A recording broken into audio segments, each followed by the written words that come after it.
Қасқыр мен егінші ертегісі. Бір қасқыр тамақ іздеп келе жатып, құрулы тұрған қақпанға түсіп қалады. Олай жұлқынып, бұлай жұлқынып зорға құтылады.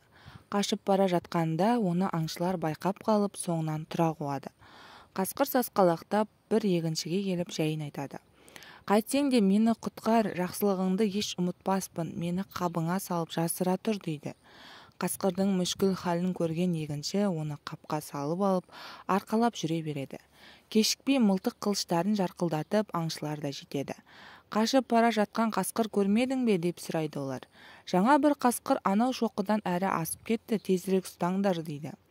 Аңшылар ұзаған соң егінші қаптың аузын шешіп, қасқырға «Жөніңе бар, кейін маған бір жақсылық етерсің» дейді. Қасқыр қуанып секіріп шығып егіншіге «Мен сені жеймін, қарным аш» деп тап береді.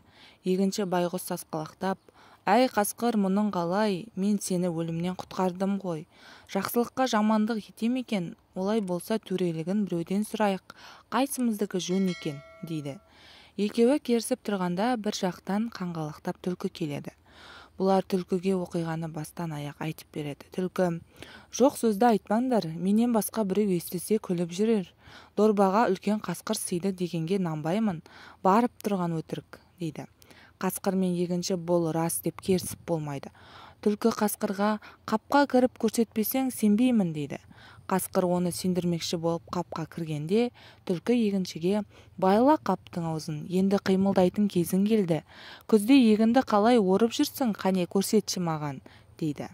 Егінші құралын алып қасқырды ұра бастайды.